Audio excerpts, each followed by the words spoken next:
Fala galerinha do canal FM Plus, FM Mais aqui com vocês, Manu Lessa, para uma série de aulas de hidrostática. Essa é a aula parte 1, aula 8 já, proposta de 12 aulas, já estamos na aula 8, ok? A UERJ adorava esse assunto, adorava antes da pandemia, por isso eu estou trazendo ele aqui para nós, ok? E hoje nós vamos falar sobre... Que pressão é essa? Pressão, moleque! Olha lá, que pressão é essa, hein? Mas, antes de qualquer coisa, falemos de densidade absoluta. Em muitas situações, confundida com massa específica. E na hidrostática, olha, pode confundir, tá? Pode confundir tranquilamente, em muitas situações. A densidade é algo do corpo. A massa específica é algo da substância. Normalmente a gente trabalha com corpos líquidos, então os dois coincidem, densidade absoluta e massa específica. Muitos autores chamam pela letra D, muitos autores chamam pela letra Mi, outros pela letra Rho. Até lá da química você já sabe que a densidade é massa por volume. A química normalmente usa a massa em gramas e o volume em centímetros cúbicos, ok? E aí a densidade normalmente sai em gramas por centímetro cúbico. A física não, a física costuma trabalhar no sistema internacional. Então a massa é dada em quilogramas, o volume é dado em metros cúbicos, e aí, meu amigo, a densidade vai sair em quilogramas por metro cúbico. Em muitas situações, tu vai pegar água. A densidade da água vai ser-lhe apresentada como 1 grama por centímetro cúbico. E eventualmente você vai ter que trabalhar no sistema internacional, ou seja, em quilogramas por metro cúbico. Guarda o macete. Para passar de gramas por centímetro cúbico para quilogramas por metro cúbico, basta que você multiplique por 1000. Ou seja, a densidade da água, então, ela é 1, que multiplica 10 ao cubo, quilogramas por metro cúbico. Será que esse troço caiu na UERJ? Caiu fresquinho, olha lá. 2019 diz o seguinte: um canudo de plástico e outro de vidro, Cato, possui o mesmo volume e densidade de 0,9 e densidade 225, respectivamente. Ou seja, o de plástico 0,9, 2,25 vidro, respectivamente. A razão entre as massas do canudo de plástico e do canudo de vidro corresponde a quanto? Olha só, vamos falar de plástico. A densidade é a massa pelo volume. Essa densidade ela vai ser 0,9. A massa, eu não sei, vou chamar de MP, massa de plástico. E o volume, V. Eu não vou fazer discriminação do volume porque ele avisa que é o mesmo volume. Os dois volumes são exatamente iguais, beleza? Então, a massa de plástico, ela é 0,9 V. Quando você vier aqui para o vidro, a densidade vai ser massa por volume. A densidade 2,25, a massa, vou chamar de MV, massa do vidro, e o volume é o volume V. Dessa maneira, a massa de vidro ela é 2,25 vezes V. Ele quer que você encontre a razão entre plástico, vidro. Plástico, vidro vai ser MP sobre MV é 0,9 V sobre 2,25 V. Corta o V, um abraço Vzinho, vai ficar 0,9 por 2,25, que eu não sei fazer. 0,39, isso aqui deu 0,39, que é aproximadamente 0,4, ok? Foi o UERJ 2019. E uma antiguinha fala o seguinte: a figura a seguir representa um fio AB de comprimento igual a 100 centímetros, formado de duas partes homogêneas sucessivas, uma de alumínio e a outra mais densa de cobre. Uma argola P que envolve o fio é deslocada de A para B. Durante esse deslocamento, a massa de cada pedaço de comprimento AP é medida e os resultados estão representados no gráfico abaixo. Como é que é o negócio? Essa haste aqui, AB, ela é uma mistura de alumínio e cobre. Uma parte dela é alumínio e uma parte dela é cobre. Quanto de alumínio eu tenho aqui? Eu não sei. Eu sei que aqui no gráfico, vou levar para outro gráfico, tá? Que está maiorzinho. Ele relaciona massa com comprimento. Se você reparar, exatamente em 40 centímetros, a massa começa a subir vertiginosamente. Ou seja, estou mudando de material exatamente em 40 centímetros. A partir de 40 centímetros, fala-se de cobre. E até 40 centímetros, fala-se de alumínio. Isso por quê? Porque a densidade muda. A densidade do cobre e a densidade do alumínio são diferentes. Quando eu vejo uma massa aumentando muito, muito mais rapidamente, é porque eu estou falando de alguém mais denso, ok? Aí ele fala, a razão entre a densidade do alumínio e a densidade do cobre é aproximadamente quanto? Volta lá. Uma parcela é alumínio. O comprimento do alumínio é de 40 centímetros. A outra parcela é de cobre. O comprimento do cobre é de 40 até 100, ou seja, pelo gráfico eu tenho aqui um comprimento de 60 centímetros. Já é. Ele quer saber a razão densidade do alumínio pela densidade do cobre. Isso que ele quer saber. Vê se eu posso dizer assim, ó, a densidade do alumínio sobre a densidade do cobre vai ser igual massa sobre volume do alumínio, massa sobre volume do cobre. Agora, olha o problema. Densidade do alumínio sobre a densidade do cobre é igual. Qual é a massa? Quanto é a massa? Deixa eu ver. A massa aqui vai ser de massa 16 gramas. Agora, qual é o volume? É aí que vem o The Jump of the Cat. O gráfico não fala de volume, o gráfico fala de comprimento. Uma pergunta. Se eu tiver um cilindro, como que é volume de cilindro? É a área da base vezes a altura. Isso é o volume, não é? Porque esse fiozinho aqui é um cilindro. A área é comum a todo mundo. E a altura é o próprio comprimento do cilindro. Então, por exemplo, olha só. Se eu quero calcular o volume do alumínio, vai ser a área da base vezes o comprimento só de alumínio, que é 40 centímetros. Não entendi, Manu, repete. Não. Olha só, cobre. Qual vai ser a massa de cobre? De 16 a 96. Essa variação aqui é de 80 gramas. Então a massa é 80. Sobre, como é que eu vou escrever o volume de cobre? Volume de um cilindro, que é a área da base vezes a altura. A área é única e a altura nós combinamos 60 centímetros. Olha só. Já está aqui, ó. Eu vou manter a primeira e multiplicar pelo inverso da segunda. Isso aqui vai ser, mantendo 16, 40 vezes A, que multiplica 60 vezes A sobre 80. Sai passando o rodo em geral. Aqui, ó, toma, dá 5 aqui, 1 lá.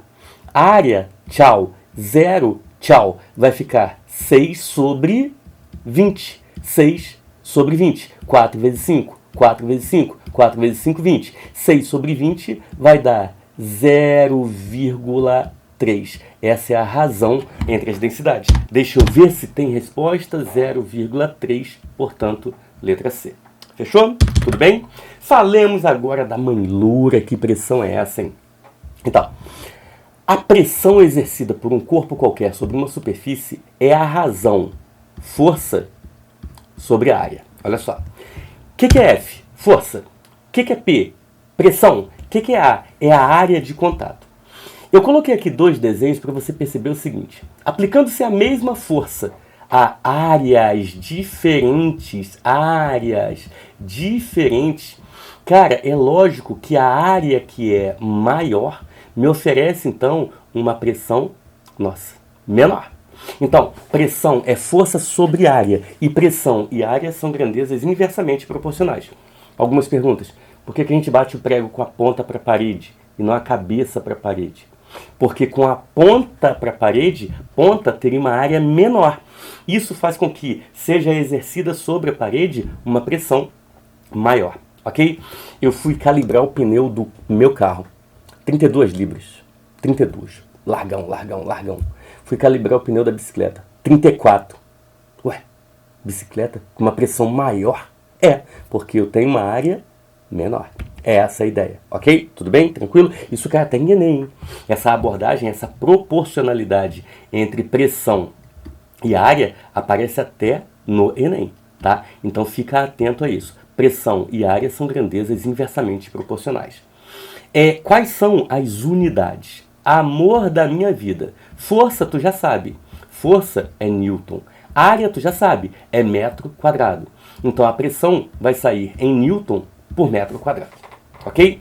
Newton por metro quadrado tem apelido. Você pode chamar Newton por metro quadrado de Pascal. Não é Pascal não, hein? É Pascal, é o PA. Essa é a unidade, inclusive, do sistema internacional. Outras unidades existem. Por exemplo, eu costumo usar atmosferas. Tu já deve ter ouvido falar em ATM, atmosferas, tá? Seria uma outra unidade. Atmosfera, que é o ATM. Existe uma outra unidade que é o milímetro de Hg, milímetro de mercúrio, que não é do sistema internacional, de vez em quando, muito de vez em quando aparece. E tem uma lenda que diz que você não precisa decorar. Tem uma lenda que diz que 1 ATM equivale a 10 elevado à quinta newtons por metro quadrado, que equivale a 760 milímetros na coluna de mercúrio. Não há a necessidade de decorar. Toda vez que uma questão obriga você a transformar de um para o outro, do outro para um, ela é obrigada a te dar a relação. Beleza?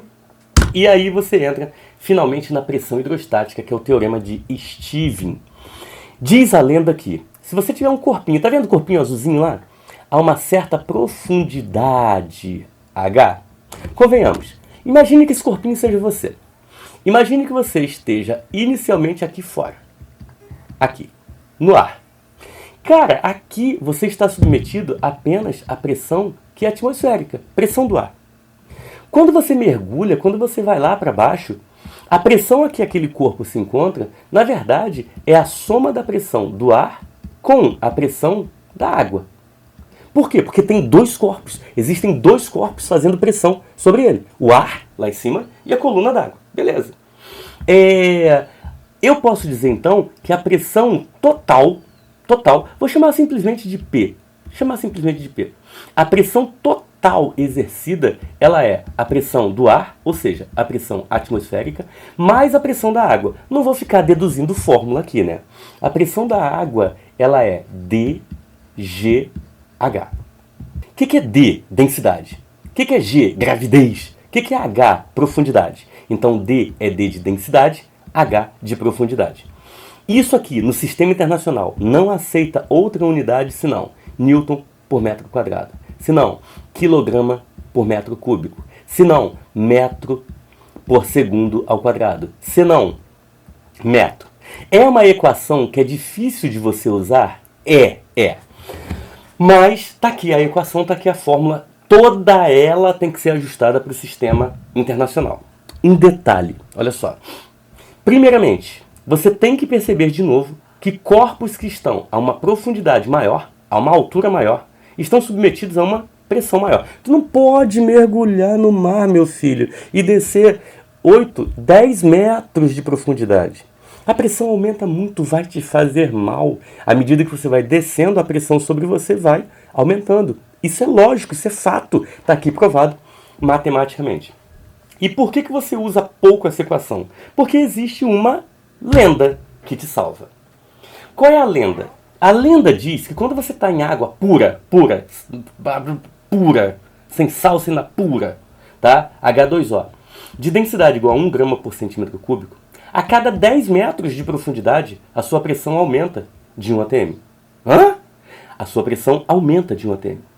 Se você mergulhar, por exemplo, e for a 10 metros de profundidade, você já tinha 1 atm, que é do ar. E você ganha mais 1 atm, que é da água.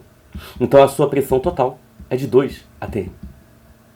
Se você mergulhar no... e você for, por exemplo, vou exagerar, tá? 30 metros de profundidade. Moleque, esses 30 metros te oferecem uma pressão extra de 3 atm. Como você já tinha 1 lá de fora, você fica com uma pressão total de quanto? Uma pressão total de 4 atm. Tá? Essa lenda é muito útil e foi útil, inclusive, em questão de UERJ. Caiu em UERJ 2017. Olha lá. Olha o que fala a questão da UERJ 2017. Um peixe d'água com bexiga natatória, órgão responsável pelo seu deslocamento vertical, encontra-se a 20 metros de profundidade, no tanque de um oceanário. Para buscar alimento, esse peixe se desloca em direção à superfície, ponto. Ao atingi-la, sua bexiga natatória encontra-se preenchida com vazas de oxigênio molecular. A variação de pressão sobre o peixe durante seu deslocamento até a superfície corresponde a quanto? O peixe está aqui. A água está aqui. O peixe está aqui. A profundidade é de 20 metros.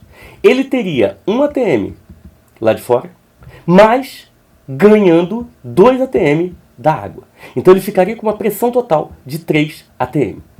Só que esse animal, ele vai subir até a superfície. Ou seja, ele vai perder a pressão da água. Ele vai ficar submetido à pressão apenas atmosférica. Então ele perde a pressão da água, ele perde 2 atm. A variação de pressão sobre ele, então, é de quanto? A variação de pressão é de 2 atm, letra B. É isso, marcou. Olha como é útil. Imagina eu tendo que aplicar aquela fórmula grandona. Não, usemos a lenda. Em Manu, capítulo 15, versículo 28, está escrito que a lenda liberta o homem, ok? De novo, outra questão, olha lá. Para um mergulhador, cada 5 metros de profundidade atingida corresponde a um acréscimo de meio atm. Eu conheço isso, hein? Eu conheço a cada 5 metros, meio atm. E se eu mandar um 10 metros? Isso aqui manda 1 atm. Já é? Na pressão exercida por ele. Admita que sobre ele, no caso. Admita que esse mergulhador não consiga respirar quando sua caixa torácica está submetida a uma pressão acima de 1,02 atm. Para respirar ar atmosférico por um tubo, a profundidade máxima em centímetros que pode ser atingida pela caixa torácica desse mergulhador é igual a quanto? Vou exagerar. Está aqui o tanque onde o cara vai mergulhar. Ele vai mergulhar, ok? Isso é ele mergulhando. Ele vai chegar a uma certa profundidade que eu ainda não sei. Que profundidade é essa? É o que eu quero saber. Beleza. Lá fora ele tem 1 atm. Só que ele aguenta no máximo 1,02. Ou seja, a água, essa profundidade, oferece a ele 0,02 atm. Então entenda, se a água oferece a ele 0,02 e ele já tinha 1 lá de fora, ele chega à pressão máxima que ele suporta de 1,02 atm. De novo. Quanto esse cara aguenta? 1,02 atm. Só lá fora ele já tem 1. Então, ele vai mergulhar a tal ponto de ganhar quanto? De ganhar apenas 0,02. E a UERJ me falou que a cada 5 metros eu ganho meio atm. Então, quantos metros eu tenho que descer para ganhar 0,02 atm? Vou multiplicar cruzado. 0,5x é 0,05, que dá 0,1. X é igual a 0,1 sobre 0,5. Isso aqui dá 1/5 0,2 metro. 0,2 metro equivale a 20 centímetros. Ele pede que você dê a resposta em centímetros. 20 centímetros, letra C. Já é, ok? Tudo bem? Tranquilo? Vida que segue. Vasos comunicantes. Olha a lógica da parada. Se eu tiver um corpo em A e um corpo em B, a uma mesma profundidade, Modivida, eu posso te dizer que a pressão em A é igual à pressão em B. Por quê? Porque a pressão é proporcional à profundidade. Maior profundidade, maior pressão. Profundidades iguais, pressões iguais. É por isso que a lâmina d'água de um lago está sempre planinha, sempre na mesma altura. Você não vê um lago desnivelado. Por quê? Porque esse lago tem uma superfície submetida à pressão atmosférica. É a mesma pressão para todos os pontos do lago. Se é a mesma pressão, é a mesma altura. É essa a ideia. beleza? Então, combina comigo. Se você pegar em um mesmo líquido pontos a uma mesma altura, a um mesmo nível, esses pontos apresentam pressões iguais. Não importa a forma, o que importa é apenas a coluna d'água. Olha um vaso comunicante aqui doidinho, com líquido azul, tá vendo? Se eu pegar um pontinho aqui, A, no mesmo nível, pegar outro pontinho, B, pegar um outro pontinho, C, pegar um outro pontinho, D, todos eles estão a uma mesma altura. Então, todos eles estão submetidos à mesma pressão. PA é igual a PB, que é igual a PC, que é igual a PD. É isso. Pressões exatamente iguais. E a recíproca é verdadeira. Se eu souber que as pressões são iguais, as alturas também o serão. Beleza? Isso caiu na UERJ, questão antiguinha, olha lá. Nossa, como se errou essa questão. Como essa questão foi errada. Olha isso, deixa eu ver aqui quantos minutos já temos. 25. Olha isso. Algumas cafeteiras industriais possuem um tubo de vidro transparente para facilitar a variação para facilitar a verificação da quantidade de café no reservatório, como mostra a figura. Observe que os pontos A e B correspondem a aberturas na máquina. Para que será a abertura, hein? Para que será, hein? Porque se está aberto, os dois lados estão submetidos à pressão atmosférica. A pressão atmosférica na superfície do café dentro da cafeteira é a mesma lá de fora, no tubinho, ok? Admita que agora olha só, olha isso. Admita que a área da seção reta horizontal do reservatório seja 20 vezes maior que a do tubo. Ou seja, se aqui a área é Azinho, aqui é 20 Azinho, 20 vezes maior. Quando a altura alcançada pelo café no tubo é X, a altura do café no interior do reservatório corresponde a quanto? Preste atenção numa coisa. Para que serve esse tubinho? Para a pessoa que trabalha na padaria olhar para o tubinho e falar, tem café ainda. Ou olhar para o tubinho e falar, tá acabando o café. Imagine você colocar um sistema desse numa padaria e a pessoa que está trabalhando lá na frente, servindo café, tenha que fazer conta para descobrir se o café está acabando ou não. Então, se ele bate o olho no tubinho, o tubinho está cheio, reservatório cheio. Se bate o olho no tubinho está na sheet, então o café está acabando. Meu amigo, a altura H aqui, naturalmente, é a mesma lá dentro. Então, se isso aqui tem uma altura X, lá dentro a altura é X. Vasos comunicantes. As duas lâminas de café não estão na mesma pressão, então tem que estar a uma mesma altura, imitando o nosso vaso comunicante, que eu acabei de lhe mostrar. Ok? Eu tinha um desenho maior aqui, mas não usei. Olha só, bons estudos pra tu, tá? Se inscreve no canal aí, o ERJ tá chegando. Hoje é dia 7 de maio, em menos de um mês estarás com ela no paraíso. Um grande beijo, tchau! Ah, e não perde a parte 2, a parte 2 eu vou falar de Pascal, ok? Beijo!